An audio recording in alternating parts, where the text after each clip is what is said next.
Tu peux, titre pour ça l'avantage de l'église au Bozanabo. Mais est-ce que tu es brisé? Est-ce que le pasteur a vu le fruit de la transformation? Parce que Mouto ya Bongwami, dans la suite du temps, il n'y a pas de dégâts. Accident à la cas. Mais pas une vie. Pas une vie comme ça. Comment Mouyembi a un Saint-Esprit? A kangi ba photo ni.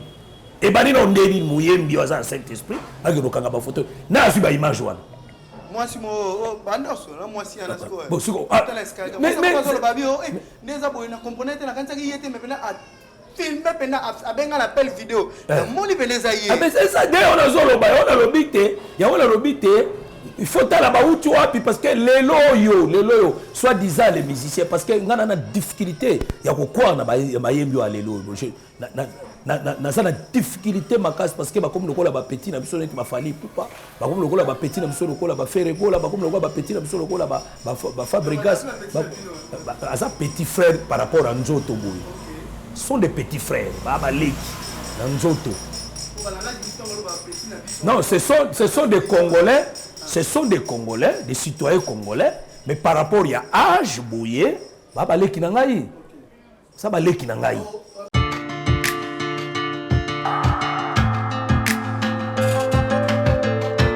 Merci beaucoup, Bandeko, Kolo Apambola Bino, Nenge Boyambi Ngai na Bandaku na Bino, et Lokali Bosso, nous souhaitons Bino na nous meilleurs vœux. Ane malamu na mabota na bino na misala na bino na makamu na bino nyonso ete nkolo azala malamu pona bino abongela bino pour cette année ya 2020 na sepeli po boyambi ngai na bandaku na bino e nazali na mwa eloko ya malamu na mikolo yo nyonso tokobanda kokabola na bino bokozala vraiment édifié par la parole du Seigneur. Parce que Nzamba Lingio, Yangwa Pesibiso occasion, Yakomemelayo la parole, Yakomemelayo le pain. Oh, Lipande Silisakanzala, Lipande Pesaka Batu Makasi Yakotambola. Voilà pourquoi les enfants d'Israël, Tango Babimi en Égypte, Babima Kina Biloko na Bango Nyonso, Soko Tangi l'Exode chapitre 14, Babima Kina richesse na Bango Nyonso. Et là, on a besoin côté tikala qui Pharaon a benga Moïse na Aaron albi ebisa zobobima bino na biloko na bino na basina bana na banyama na bino nyonso Israël abima na bibwele considérable mais ba comme na désert baleli nzala et là que kamusinga makasi yango na bazo ebisa Moïse na Exode 16 donnez-nous un pain pesa biso lipa. Oyo mema biso na désert po boma biso c'est Israël et belé au bazala kiwana mais bazo senga kaka lipa moko et loko ni ko kamusanga bato bakufanzala na désert aussi longtemps bazagi na bibwele. J'ai compris que bibwele nyonso banyama nyonso babima en Égypte ezaki incapable ko silisa bango nzala na désert banyama nyonso ezala ki sacerdoce lévitique ou ezala ki incapable aussi sa bango nzala na désert yango basenga ki la venue du pain. Pour bayebagi ete lipa on a soki balie yango et kopesa bango makasi et aussi sa bango nzala na désert, c'est-à-dire plusieurs personnes mais ils ont demandé seulement un seul pain. Voilà pourquoi dans Jean 6 Jésus a lobby je suis le pain de Dieu qui est descendu du ciel. Oh ya koli ngai. À cause de bobo c'est quoi? J'ai compris que lipa oyo bango basenga ke zaine mutu bobima c'était le Seigneur Jésus. Soko lié okobika.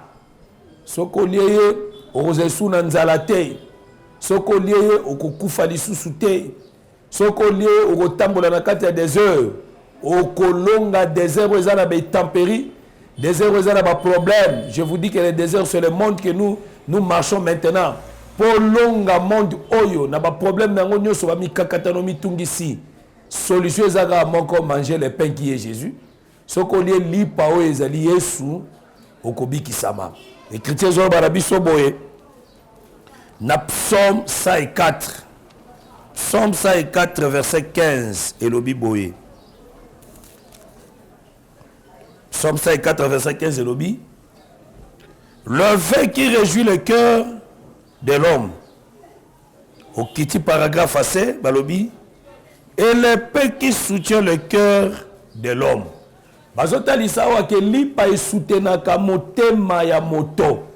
C'est-à-dire le pain soutient le cœur. Bima wa ici kozali partout est-ce que kozala kene na boulangerie to wapi. Kene luka lipa so qu'il y a ngo so ke soutenir motema na yo jamais. Lipa de otika le soutenir jamais motema na yo. Mais le pain qui soutient le cœur c'est toute une personne, c'est le Seigneur Jésus. C'est-à-dire so ko lié lipa wana ko soutenir motema na yo. Même si tu as des problèmes, même si tu as des difficultés, dans mon collègue, le pain soutiendra ton cœur et Dieu va consoler ton cœur. Voilà. Yamboto banda debi. Yamakambo tozo lingato banana bino borozala ne sengo makasi. Parce que quand on a Psaume 4 dans verset 15 et lobim, le vin qui réjouit le cœur de l'homme.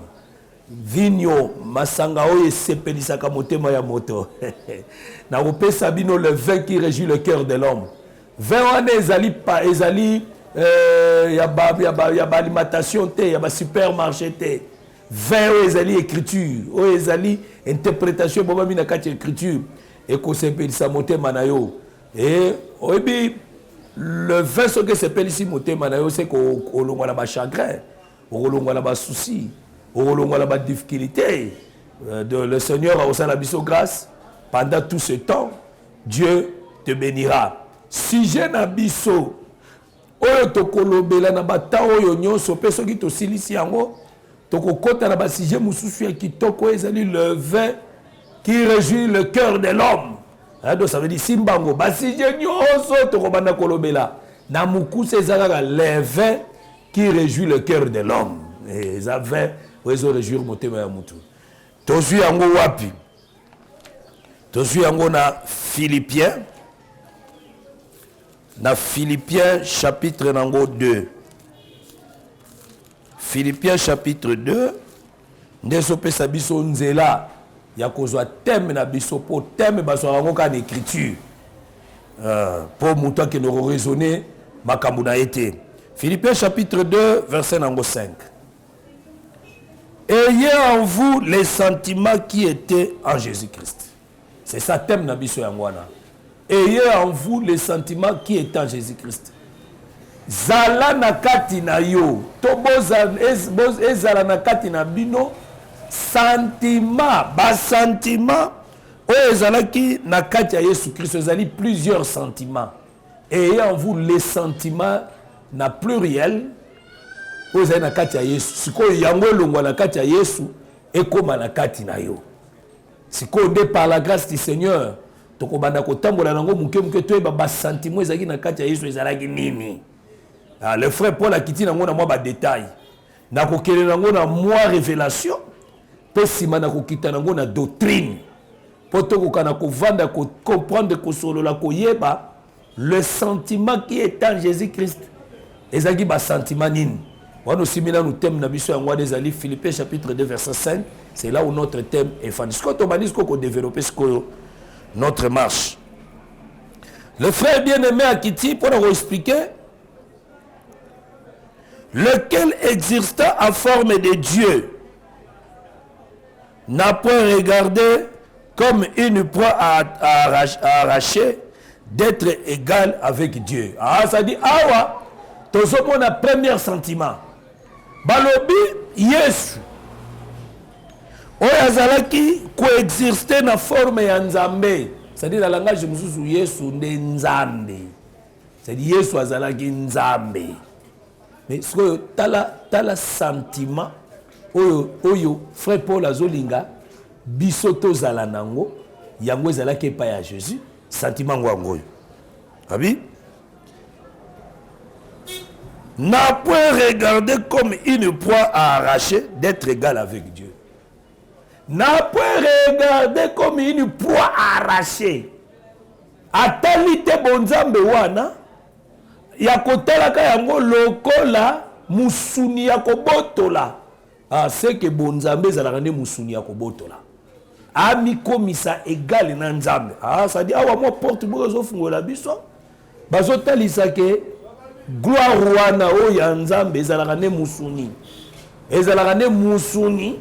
Siko aboyi ko arracher yango po akoma égal moko te na nzambe akoma lolenge moko te na nzambe c'est-à-dire eza déjà premier sentiment tokozwango wapi pour comprendre le sentiment oyo ya koboya kolia musuni wana ko arracher musuni wana tozwango na proverbe 23 tozwango na proverbe 23 Proverbe 23, parce que nous sommes tous en écriture. Les frères Paul Azolo Bango dans 2 Corinthiens chapitre 4 verset 6. N'allez pas au-delà de ce qui est écrit. Kokendete libanda ya oyo ekomami. C'est-à-dire makam nyoso tokoloba, il fait vendre samana oyo ekomami. Proverbe 23. Tozu verset nango 1. Okitamukie elobi boye. Si tu es à table avec un grand, fais attention à ce qui est devant lui, devant toi. Ah, balobiso oza na mesa na grand. Grand oyo bazolo bawa eza pas pété. Eza ba président ya monde te. Eza ba roi de la terre te. Ezali ba grand oyo te ya mokilo zo mona bango ba grand oyo. Ata soki na kiti nango na ndenga doctrine. Pour le sens, il y a respect. Pour le sens, il y a botosi. Ce qui peut vendre les bossona grand, na muto aza munene avant yo keba. Na iloko eza na mesa wana. Si tu es à table avec un grand, fais attention à ce qui est devant toi. Keba na iloko yo eza liboso na yo. C'est quoi chrétien zosima. Naza wapi? Naza na Philippiens chapitre 2 verset nango 6. Amitalité to amitalité na musunyo esengeli abotola akoma lolenge moko na nzambe nazo belika mo musuni siko musuni yango de bazolo baawa soko zali na table na grand keba fais attention à ce qui est devant toi siko ezani tikita verset 2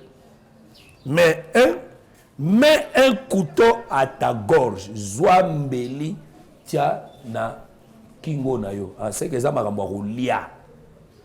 Couteau ils ont li kola mesa.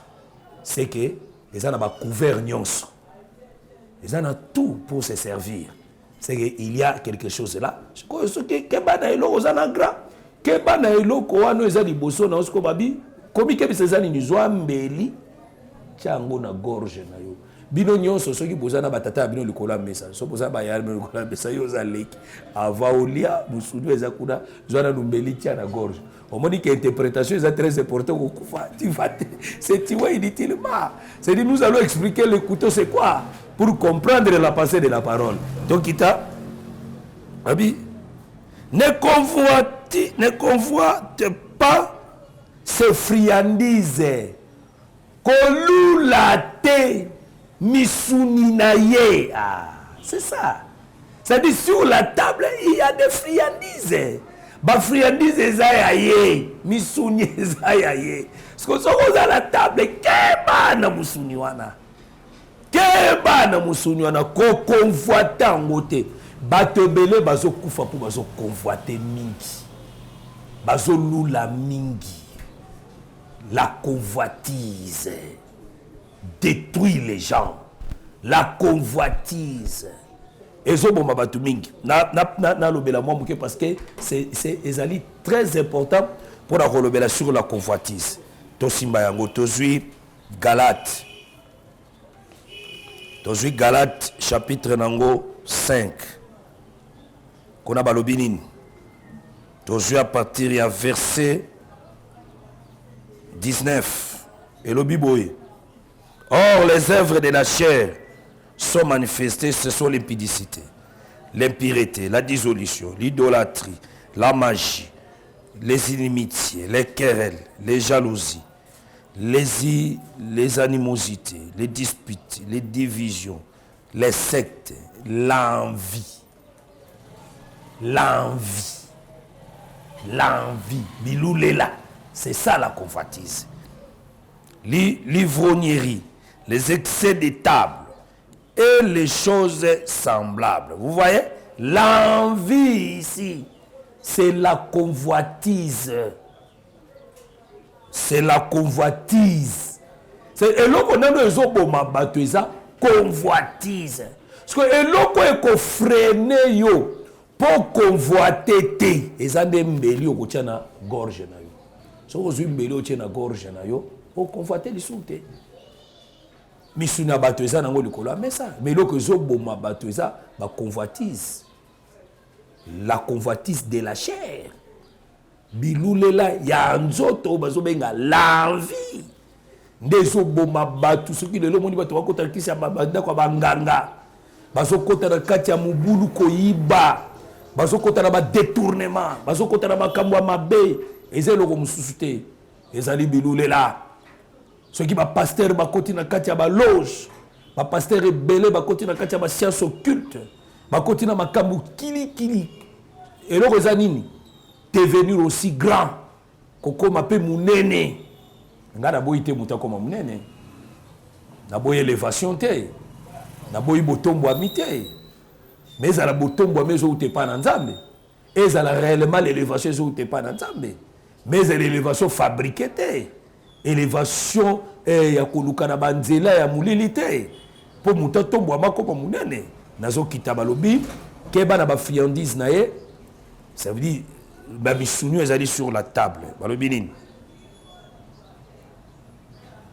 C'est un aliment trompeur. Ezali bileye kosaka. Ah, ça dit nous comprenons que la friandise ezali nde ba les aliments ou bien l'aliment trompeur ezali bileye kosaka. Ah, au monde ngo boyo ko zo nango na bopete au monde ke ezali ngo problème te mais ezali ko kosa yo. Ezali nde ko tromper yo, ezali bileye yo kosaka. Ne va pas sa conseil. Ah va pas sa conseil dans mon tout ce qu'on a na grand.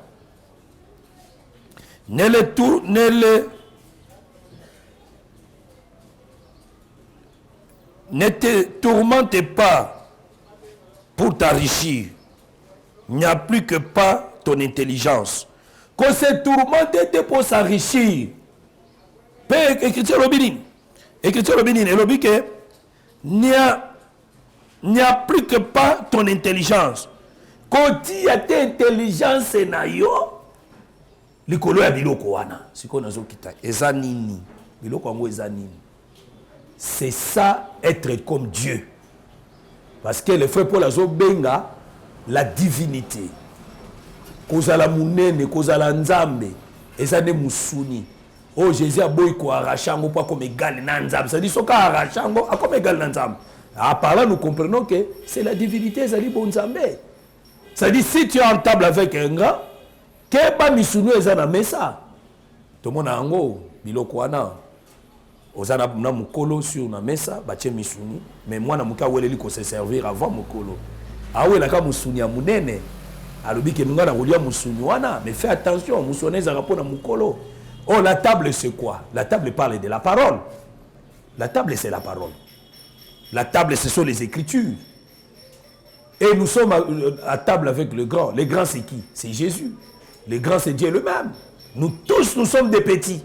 Grâce à la gamme, moko. Bisson, c'est toi, petit. Ce que tu vas dire dans la parole, toke bala misuni na ye. Misuni na ezanini. Ezali ba titre oyo ezali ya ye. Ba titre wana ba pesa ngo mutu mususu te. Eza ba titre na ye. Yenda zali le sauveur. Yenda zali les gerbes agités. Yenda zali les réserves de l'Éternel. Yenda zali les chars de Dieu. Yenda zali l'homme à la langue brûlée. Yenda zali le chandelier. Yenda zali le buisson ardent. Yenda azali donc les abattis très belles. Ce sont ces friandises. Mais qui va d'ailleurs moutofandi likolo mais ça naie. Cause la locosote. Cause la biloule la terre. Zwambeli tia na gorge na yo. Le couteau c'est quoi? Ephésiens chapitre 6. Batali Sibiso. Ephésiens 6 et Zolobanini. Ephésiens chapitre 6. Ephésiens 6 et Lobiboye. Verset Nango 17. Prenez aussi le casque du salut et l'épée de l'esprit qui est la parole de Dieu. Ah bon. Ça dit que et loko gorge ezanine. Gorge ezeska muto alobaka. Voya kana gorge. Ce qui gorge a muté baby. Ce qui gorge a muté koufi. Alobe souté. C'est ringolo bani ngobake avant opposer acte nyonso. Liloba na nzambe nde ekambaka yo. Ça dit faut thermomètre la nyonso ezalaka nde la parole. Tu mets la parole dans ta gorge. C'est ringolo bake avant opposer acte bobo mais mon folie. Acte bobo mais mon orgueil. Acte bobo mais mon munene. Acte bobo mais mon prophète majeur, apôtre majeur. Et mes maillots pasteur souverain, et mes maillots archibishop, et mes maillots évêque général, et mes maillots un grand homme puissant. Bandana nous examiner nous la parole avant toutes ces choses. Examiner nous la parole, ba titre est belé, ba prophète majeur, ba grand, ba biloko de surtout. Mais le frère Paul Azo Sengabiso.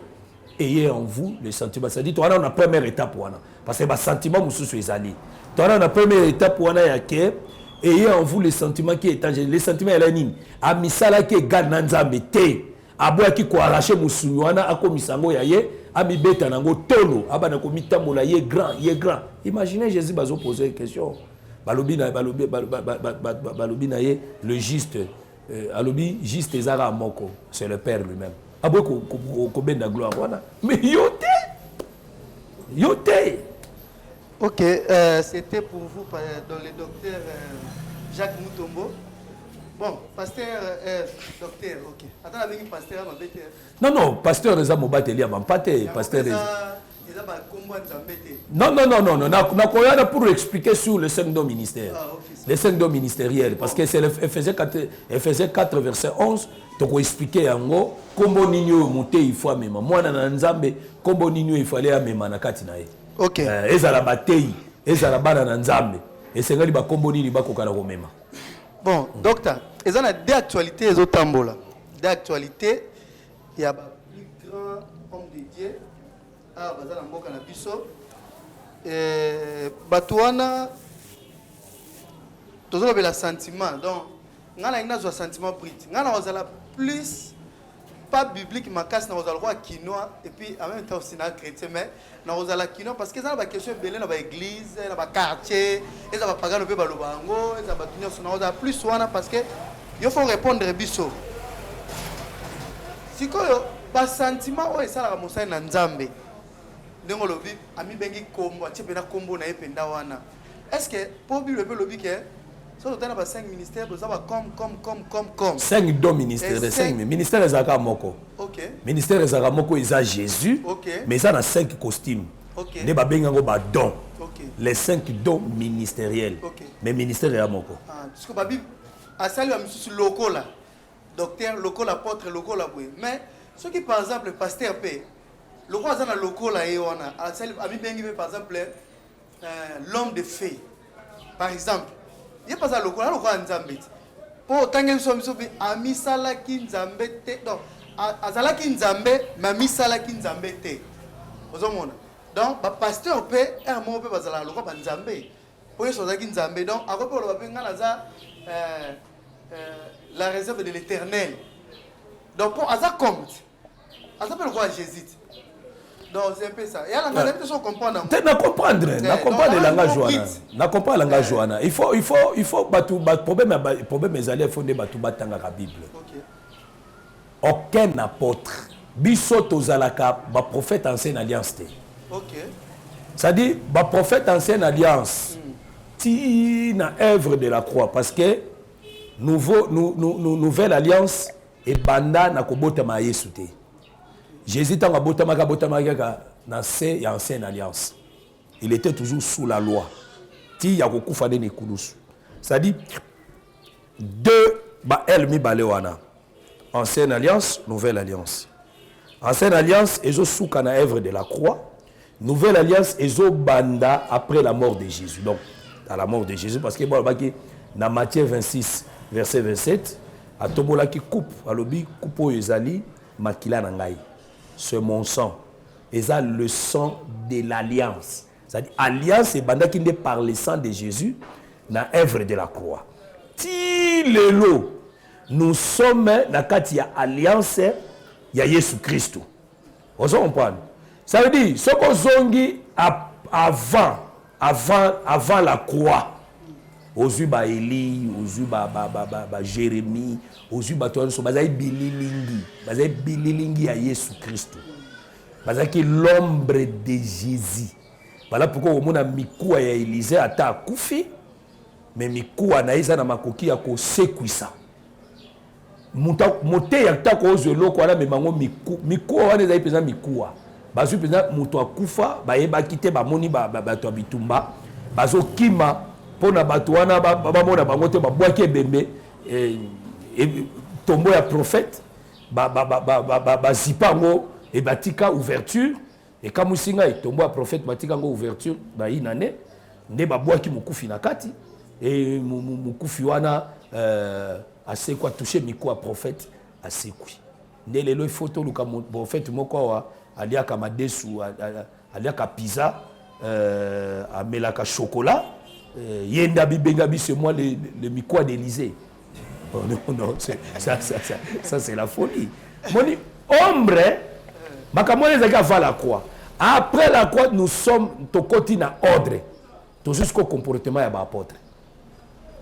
Le bien-aimé Paul a lobiboye na toujours na Philippiens wana. Philippiens 4. Non, Philippiens 3. Verset 17. Ah, Bible. Soyez tous mes imitateurs, frères, et portez le regard sur ceux qui marchent selon les modèles que vous avez à nous. Mon écriture, na bandeli ko tanga yango po baso bandeko bazola na biso bala nango malamu. Soyez tous mes imitateurs. Binonyo soboza na ba mekoli na ngai. Ah ba donc soyez tous. Parce que na ngana corriger le morobi les pasteurs les plus grands. Les pasteurs les plus grands n'existaient pas. Le plus grand n'existait pas. Na boy te makambo ya ba les plus considérés. Je sais ce que j'ai dit par rapport à la doctrine. Le plus grand, oui, des pasteurs à mon nez.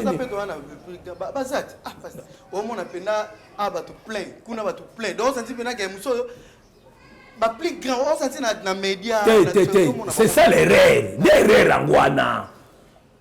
Botalité à Ninazo Pesa. Il a quel enseignement? Là, les plus grands, ils ont fou. Destruction des hôtels. Non. Les plus grands, ils ont fou. Les plus grands, ils ont la parole, le respect de la doctrine. Parce que pour Moutou, Batombola, Nebuchadnezzar, pour Tombola Daniel, ils ont pour Daniel, ils ont Bogart. Ils ont parce qu'il y a même l'interprétation. Mais il y avait des gens qui vivaient dans la cour royale. C'est Maroubi Bengaba grand. Ces gens-là, ils voyaient le roi comme ça. Daniel ne voyait pas le roi. Et ces gens-là voyaient le roi. Daniel Kouta, roi et ba Koutou Daniel Té. Ne bazoa ba une déportation bayaka ba dit comme ça. À cause de l'Okoana. Vous voyez, même Joseph. Pour Joseph comme premier ministre, il était dans la prison. Il y avait des grands qui étaient tout autour du roi Pharaon. Parce que le Lokolo, parce que pasteur à mon président de la République. Pasteur à premier ministre. Pasteur à Kenabonde, c'est lui le grand.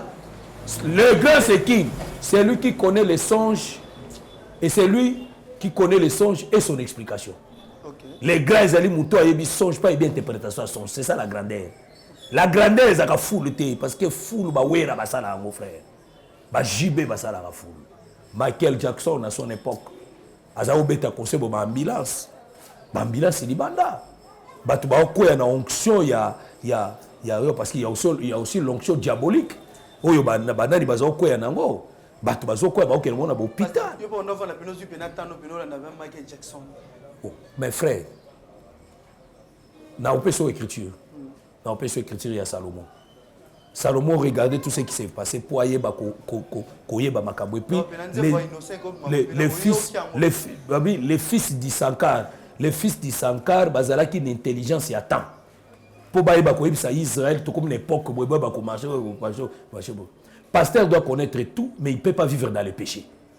Donc non non est-ce que l'autre aussi n'a pas cette ba banzema mukili pour y beta manango partout donc so la fani nanda kunanga ils ont beta bangandeza nango partout par-ci par-là ils ont beta na ba bisika bato bazo tambola musique zo beta nango partout au côté la taxi boy écoute ngo bazo beta si ko pe pasteur ayoka penate mina cher penate exemple penza penate nzema mukimo beta ki bono yoka mais comment au côté ordre l'église parce que même ba chanter na biso yobo il faut ko ba nenga ko orienter bango ngana kanga chanter moko na kanga guitariste moko azo beta nzembo ya album ya JB ya TH au cas où il écoute tant on a kanga après qu'il tazo balaka docteur yo bien on est dans la akasio kanisa biso to woyeba ya côté pour yobini sa biso ngo d'église abo. Vous voyez le pasteur c'est un gardien. Il veille sur le peuple. Nous prêchons comment? Nous tous par rapport à ce qui se passe dans le monde. Mais yo moko pasteur au côté na kati ya makambana te yo kinzembo wana ya mutu uti kotanga wana sikoyo ke oyo ki yango mais yo moko côté na mabina te yo côté na désordre te na kati wana banini tu koso c'est ça et ezali nini malveillance ya koloba ke na yo kaka na ngango te tie menteur bosko so mwana nzamba yoki donc mwana nzamba yoki yango non mais ba yo kaka ngoti bo to te ya bango pona ni Toter bango pour se conformer au siècle présenté. Mais qu'est-ce que tu quand yo kanza ba okilité. Non. Koyo ka bazolo ba baloba koyo katone ça veut dire babike langote. Mais so kozole ko kanga ba koto na mato ipo yo kate. Non, ezande babike la ngote ba vivre na ngote. Ba sala la ngote tuko ke na musika na zonga place na laki. Na zonga place na laki ça veut dire ba dini. Les frères Paul azoter ça zolo baké. Ba imita abatie batu nyonso bazal ba imitateur ya Paul. Ba bango nyonso awa. Il y a Paul. Paul azalaki apôtre des païens. Jésus a confié la mission à Paul pour les païens. C'est-à-dire le sentiment à Paul. Il y a les sentiments qui étaient en Jésus. Mais oui. Mais oui, vous avez le langai. Na masanga te na kindumba te na kimuyibi te na escroquerie te. Na kozonga la question na ngambo kozo rele mikolo fort parce qu'il faut pas ça conseil. Nazoya ka sentiment na lo bango bien. Kasi yango nazoya. Sentiment mo leki mikolo yo. Nazoya. Nazoya siko pona pe na fan sosiko na sentiment wana. Donc soyez tous mes imitateurs, frères. Et portez les regards sur ceux qui marchent selon les modèles que vous avez à nous. Ozogo, okango malamu te? Balobi, portez les regards, botala, naba oyo nyoso bazali kotambolisa ma selon modèle, oyo bomoni et pas na biso. Botala les regards, non. Ça dit, ba Paul, ba Pierre, ba Jacques, ba Jean. Après dans l'état où nous sommes, nous devons regarder aussi. Et je vous dis qu'à ce temps ici, il y a aussi des modèles à suivre. Et ça n'a pas été un modèle. Ça n'a pas été un talier bolobi. En tout cas, Nzambara, on a batunaye. Mais il y a aussi des essais qui embrouillent les gens. Le modèle dans l'Ibala, à sali 20 ans de mariage, 30 ans de mariage, ou bien, na modèle na bana nae. Na modèle na bana. Na yeboko na bana, na bikelo azo bikela na mwase na bana, na ndenga zo kamba église, na ndenga église zo tambola, na maté azali koteya. Tout cela ezali na kati. Pasteur Azara na ensemble de saints ou bien appelle bande. Non, awa nazolo bela ensemble de saints évangile éternel. Nazolo bela ensemble de saints évangile éternel. Wa les ana foi na ngai. Foi na ngai ezali évangile éternel ensemble de saints, là où je suis né et grandi ainsi de suite dans ça les quatre évangiles. Ça t'a des modèles à pasteur Azara évangile éternel. Non. Des modèles zolo ba na ba. Non. Bazali mais nako citer les noms. Mais pas un modèle. Non, n'a citer les notes pour éviter éviter des sensibilités moussoussou na niveau là nous prêchons aussi par la sagesse et par l'intelligence sur yonkolo atie na kat na biso mais bon bana nzabe bana misu a komona batei bana misu Dieu nous a donné là il faut pour la lobiango azolo babi botala c'est pour ça la mission au monde mission nde monaka ezakande litea mission ezakande litea komona na niveau wana ndenge ezali avant ngana ke de musika avant na ke de musika na milobeli na luka ngai moko na milobeli ngai moko ngai moko polémique ozala te na milobeli ngai moko ça dit na milobeli ngai moko e bato batala etamboli na ngai e batala ndenge totambolaka ndenge tovivaka na kati ya makambo ya Nzambe ainsi de suite koso wana eza pena saint esprit te bata pena na nzoto na nzoto tant que soyez mes imitateurs c'est-à-dire te wana te diable pas voyer okosa yo diable pas yo kosa tambole ezalaka nango emonanaka Paul abi soyez mes imitateurs ça veut dire les frères Paul azotala ce que tozongi ce que na place toalaki ce que alobi toza ba imitateur est-ce que bateyi oyo bantoma babipesa ba titre nini honorifique babipesa ba titre nini tangelanga taka moko tangelanga parmi les apôtres otangelanga moko après la mort de Jésus nalobi avant la mort après la mort de Jésus tant Saint-Esprit yé babando sala musala so tangelanga moko obi ke moko ngana tangue écriture l'homme à la langue brûlée yé so tangelinga otangelanga moko l'homme de feu yé otangelingaka moko évangéliste puissant international apôtre puissant international parce que tous les ministères sont internationaux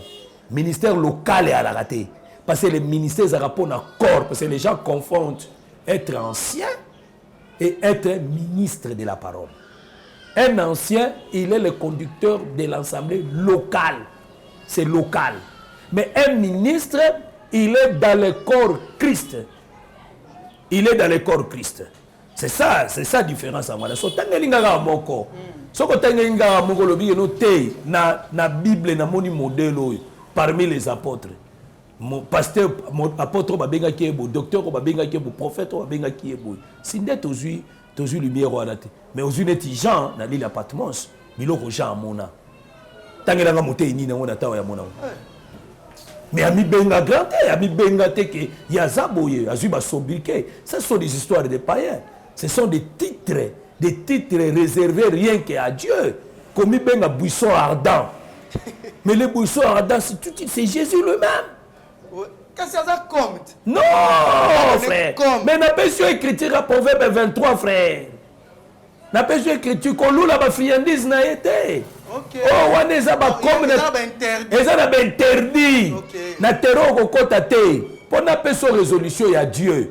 Dieu o zolo ba ke comme na peso ko yango Jean chapitre 10. Jean chapitre 10. Toujours verset 33. Okitamoki. Na peut sa lumière sur nous sommes aussi des dieux. Ça peut toi banzambe. Allez bandi bakomo fuka melayo, bandi bakomi ko adorer yo, bandi bakomo. Vous êtes des dieux, vous mourrez comme des hommes. On a vu même de lobby. Nazo peut écriture. Et puis ami balé sous na lo comme on a Dieu a donné comme docteur, comme apôtre, comme prophète, Dieu ministère dans 4 le bango bité na nzoto. Ah mais bité na nzoto mais boza yete. Boza de lokola. OK. Lokola ezayete. C'est bon, passe à éclaircir. Lokola. Jean 10, verset 33 à 34. Les Juifs lui répondirent, ce n'est point pour une bonne œuvre que nous les lapidons, mais pour un blasphème, et parce que toi qui es un homme, tu te fais Dieu. Dieu au bazol au Belezali, il y a majuscule. Il y a majuscule. Maintenant, verset 34, Jésus a répondu. Jésus leur répondit, n'est-il pas écrit dans votre loi? J'ai dit, vous êtes des dieux. Des dieux, ils allaient en miniature. Ils ont Dieu en majuscule, n'a Dieu en miniature. C'est ça la différence. Le Dieu, il y a majesté, il y a Mounene, c'est le Dieu créateur. Le Dieu en miniature, c'est-à-dire nous avons reçu le pouvoir de Dieu. Tu recevoir des pouvoirs, mais tu as commis le col à été. Je vous ai donné le pouvoir de marcher sur les scorpions, sur les serpents, sur les scorpions, et sur toute puissance de l'ennemi, et rien ne pourra vous nuire. Il nous a donné son pouvoir. C'est ça. Il nous a donné son pouvoir, mais nous ne sommes pas des dieux comme lui. il faut faire très attention na ruse. Il y a des gens qui ont bana ça dit azoninga que non soka sanza biso beto ça dit beaucoup égal mais écriture le bini à ça légal na nzambe te ça mi ça légal na nzambe te comme ça légal na nzambe ça dit comme ndenge mo ça dit ba honneur seigneur ba pesa ngo nzambe ba pesa ngo ndeyo zo ba honneur ya nzambe ba pesa ndeyo ba honneur wana ndelo ko tolo ba wana ba honneur ba pesa ngo nzambe culte d'adoration l'église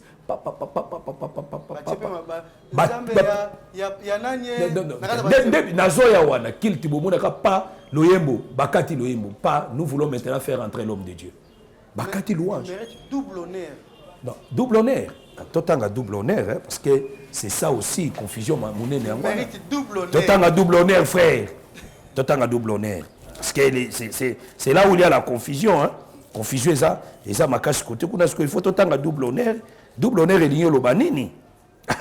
En tout cas, il faut battre la Bible, la makambo nzambe pour lui faire l'eau. Et ça, c'est la batte belé. Parce que c'est aussi l'écriture m'a bien. 1 Timothée chapitre 5.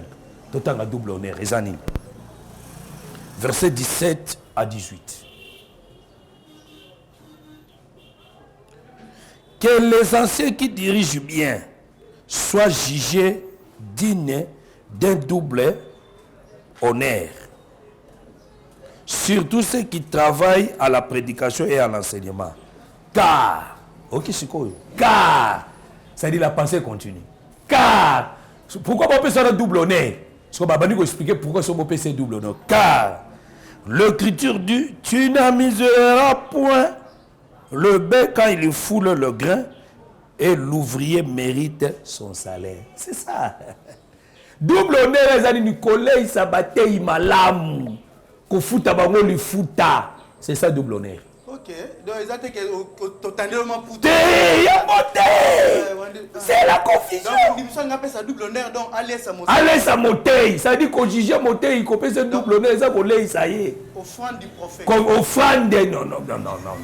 Ça veut dire qu'on sunga monte, qu'on l'a, ça y est. L'ouvrier mérite son salaire. Qu'on a licence à la terre. Ok. Côté na ba condition ya malamu ndako ndako ya kitoko bozo futela to bozo mbele lupango so ba moyen salé bozo futela bana na classe bozo bongisa ba condition ya malamu c'est ça double honneur pasteur ba makambo pe yango pasteur bandi basali nyonso ba tombolié ba tie na condition bien basali nyonso mais sentiment ya basi todo mona mi bala na tanga na kombote na memangamba des publications moko film aura publié depuis 17 ans na âge oyo abandako bimananga mususu kuna azufi ba tozaki na Instagram ba soli mbala moko pa atindele photo na e oto sala ni ba komi kolakisa na ba photo ali fi wana page yango a publier yango donc plusieurs abina ba pasteur on bazo lier ça yango bien ba femme mususu bazaki na zo le cas pantale tengama ayembika be pa comme double ba personne double nez wana donc ba lier si bien ba foutele pe ba tie na condition bien allez PC maman sentiment on a pas ça bauti wapi faut ta la source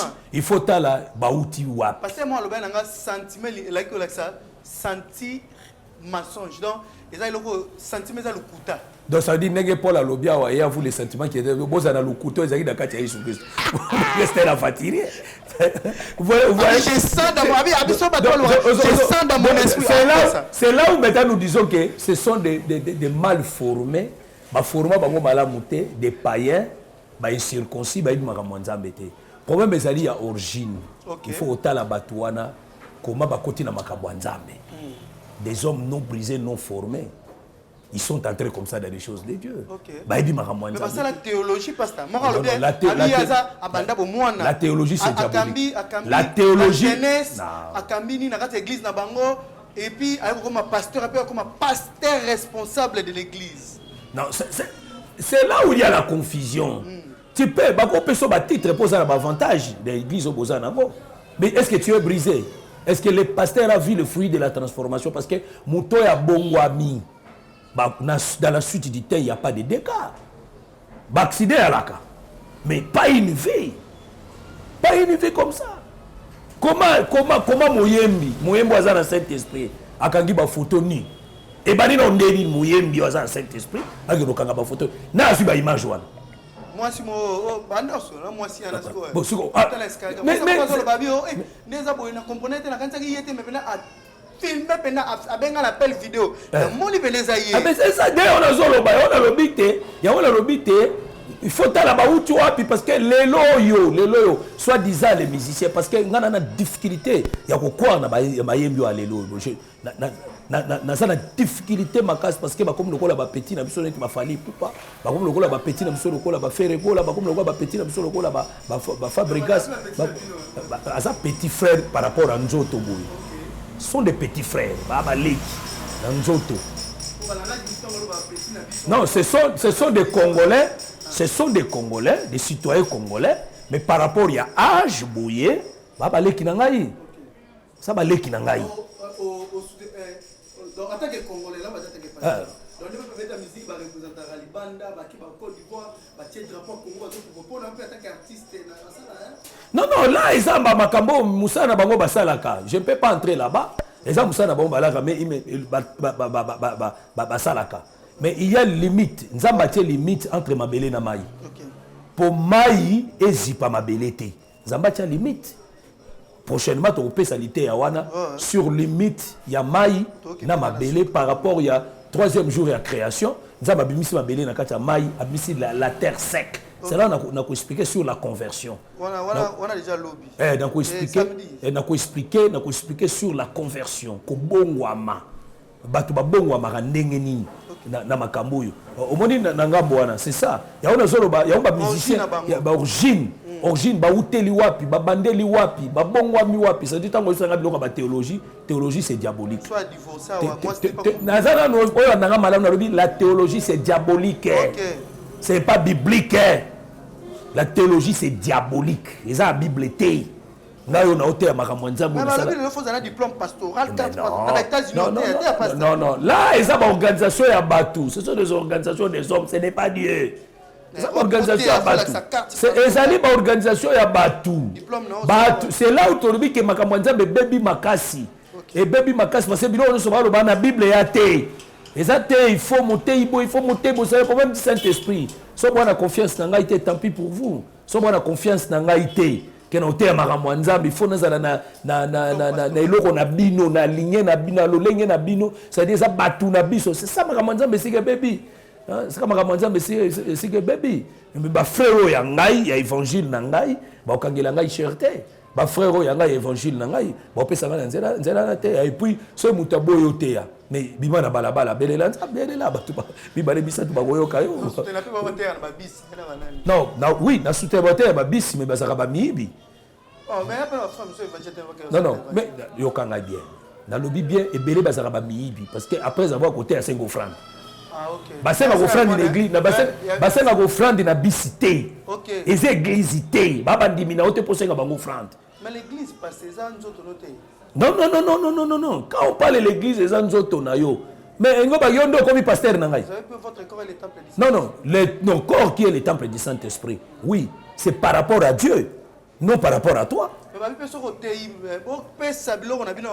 non c'est dans l'église l'église c'est là où le ministère conduit le ministère encadre oriente positionne c'est ça l'église pas d'abus puis ces églises parce qu'après on a mis au bibi au panzani oyebi ko encadrer bango on les a autres partout na balabala ainsi de suite même campagne d'évangélisation pasteur a fait campagne d'évangélisation et puis je suis contre la campagne d'évangélisation pour sanctionner l'église ça ce n'est pas la campagne d'évangélisation pour sanctionner l'église aux églises bon il y a tout ça la campagne non et ça des ba église bo bimi libana na balabala et y a une campagne campagne nous bani nous bengi ba pagano ba ebinzambe te ba ebinzambe botei bango Yesu Christ et puis na kati ya campagne basala ka offrande basala offrande te na kati ya campagne basala ka appel de faute et au moni to kotiaki combien to bimisaki $10,000 pour tout ça la campagne osko et koti combien et koti ka 5,000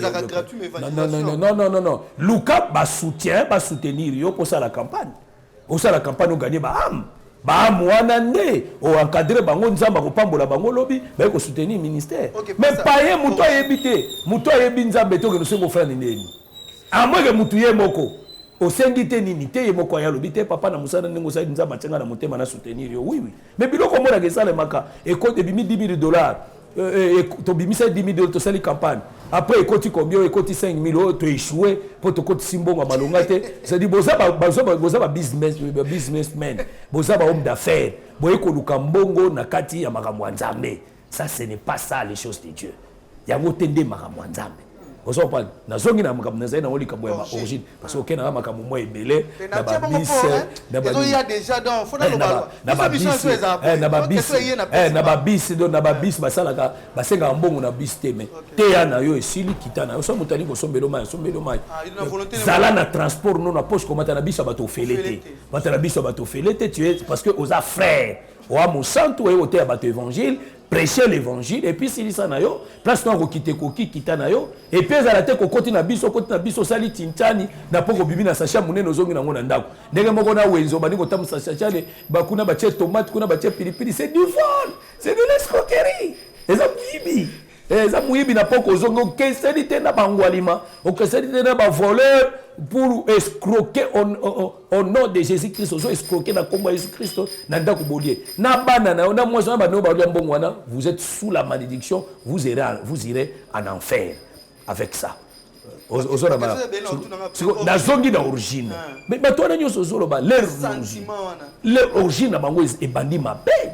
Et bien, on dit ni moyembi aux ana Saint-Esprit, à que nous kanga photo ya nu, à ben nous l'accent moi si. Et puis bimi dans les réseaux sociaux. Mais quand je lis ça, il y a d'autres personnes qui côté la paix bango, ce sont des maudits. Ce sont des maudits. Mais il y a temps kangi ba image wana ma photo wana. Bon télébélité pour elle. Bon c'est que tu marches mal. Mais autre photo là, ma fils à papa. Des origines mafieux, diaboliques, mal encadrées. D'origine déjà dans les Amabé. Origine des Amabé. Donc niveau il y a sentiment sexuel donc il y a origine et Outikuna. Et Outikuna parce que nos brisés, nos brisés ainsi de suite tout consort. Aden nzoto na spirituel. Nyonso esangadi na kati badini tout consort. Donc on dit ba dégâts sur ba dégâts sur ba dégâts sur ba dégâts. Mais écriture robinini, écriture robina Jean. Jean chapitre 7. Jean chapitre 7 et le Bible. Verset 49. Cette foule qui ne connaît pas la loi, ce sont des maudits. Foule oyo yebi mobe côté, bazali balake la mi mabe.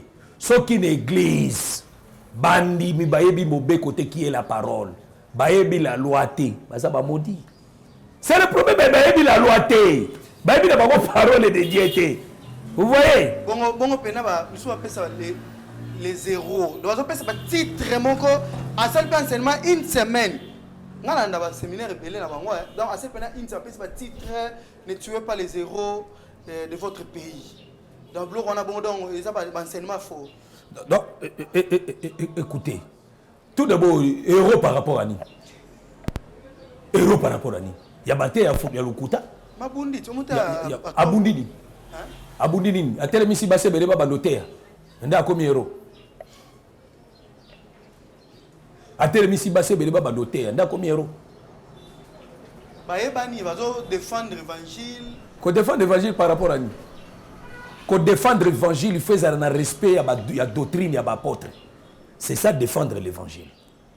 Si l'évangile n'est pas respecté par rapport aux enseignements des apôtres, on va défendre l'évangile. On va défendre l'évangile. On va défendre l'évangile. Bon Yesu abanga rotika bato. Otangite na makambo elekani liboso na Delish pe na Sodome na Gomorre nzaba banga mutu te. C'est une révélation teza pena bouye. Bon mais ça qui pesa bon otangi écriture na Dieu pied bon to ko interpréter mais yango toujours interpréter et ça na fait wana le les na spiritualité ça sur nzoto te. Non eza na nzoto et kosalema na nzoto tangi écriture na 2 Pierre 2 Pierre chapitre 2. Hein? 2 Pierre chapitre 2, verset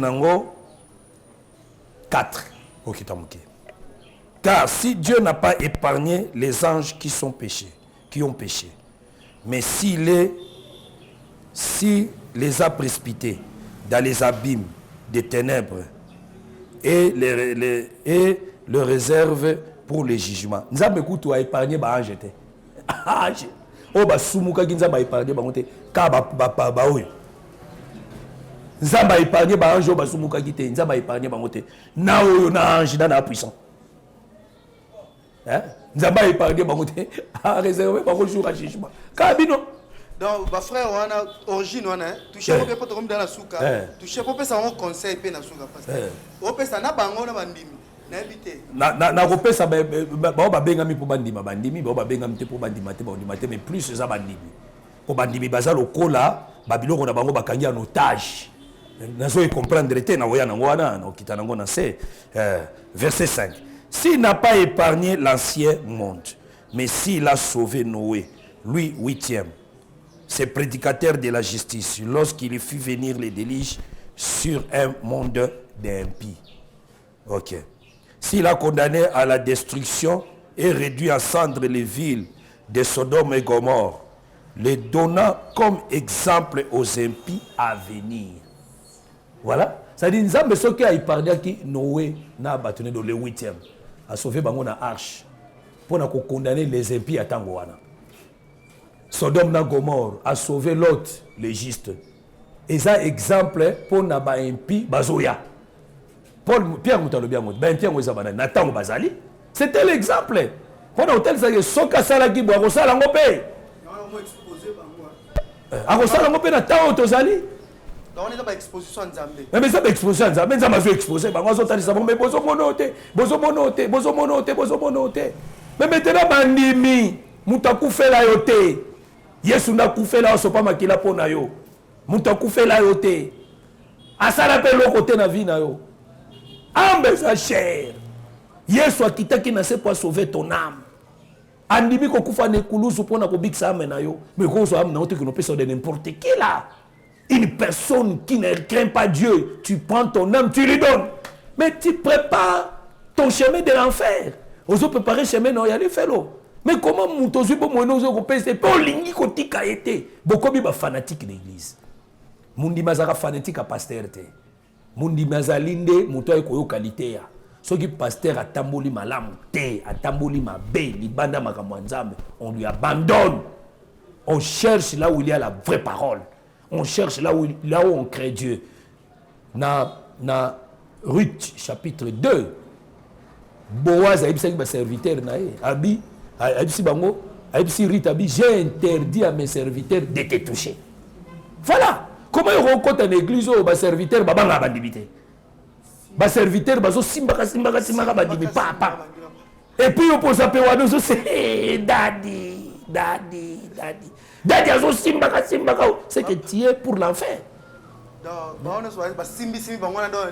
Mais ça maudit. Il faut pas bongola mitema. Mais non, ça dit mais la malédiction. Les chrétiens sont dans l'Apocalypse 22. Mouta lingi ko s'essuyer, à s'essuyer davantage. Ça dit la malédiction s'augmente.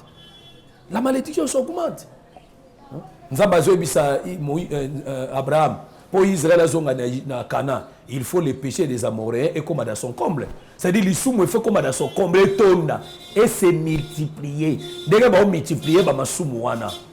Les alliés voilà. Comment Mouto a sauvé oté mais nous sommes dans le champ véritable de Boaz. Basimba ka baserte. Basimba ka baserte. Mouté nyo soit dans la nature ko simba ka baserte pa pamba. Mais il faut autant la état d'âme na. Bon, parce que comme Nasuka déjà, il a un souka par rapport à sentiment, sentiment, mon kilidon, il y a souka parce que tu continues, quelque chose est belé tellement, mais tu continues. Mon de la fin, mon ayo, par rapport à l'émission Oyo, mon ayo souka par rapport à l'émission. Ah, nazo pambola nzambe pour appeler sur occasion, nanzela Oyo, toko kana komona bino. Il y a les lois, ils ont copié ces bino conseils. Il faut être vigilant. Il faut veiller. Le Seigneur nous a doté le Saint-Esprit, nous a donné l'esprit de discernement pour comprendre les vrais et les faux, pour comprendre qui n'a pas un sentiment à Jésus, n'a pas un sentiment à Jésus. Si nous avons un sentiment, c'est que nous avons l'égalité locale à Nzambe, ami kukansana Nzambe te. Motei azala motei, atikala na place ya motei, Nzamba atikala na place ya Nzambe. Batei bazala kande bana bitinda ya Nzambe. Bazalaka nde bamukala ya Nzambe. nzambe azotinda bango mpo bakende olukele peuple na ye baya kopesa eza lokwa patron moko boye moya telema kende ti place wana eza te atindi peti ne moko bokende ozwilanga mwasi wana mais peti wana soki aza na respect ya patron na ye akokende otanga nkombo na ye kuna te akokende okoma egali ya nzambe te ya patron na ye te akokende nde kaka koyebisa ye ke non chef na nga aza na o besoin aza boye aza boye nde mosala oyo yesu atindi biso tosala atindi te ke tokóma lolenge moko na ye tomisala lokola tozwa bandimi ya bakóma ya biso to récupérer gloire na ye wana to récupérer bokozwa tokomisa yango ya biso. Voilà pourquoi je t'avertis pour aujourd'hui nzamba sunga yo nzamba ede yo po ye bandenge nini ya kotambola na nzambe. Mon numéro de téléphone 082 donc plus 243 82 39 34 419 plus 243 82 39 34 419 et ça numéro nanga WhatsApp ça dit ceux qui ba nini to solola makambo ezali ebele WhatsApp na pasteur na Facebook ouais to kolobela yango oui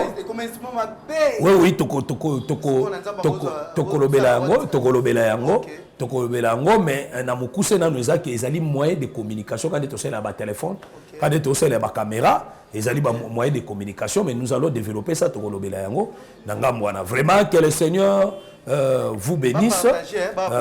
Bon abonner, bon partager yango eza makambo malamu.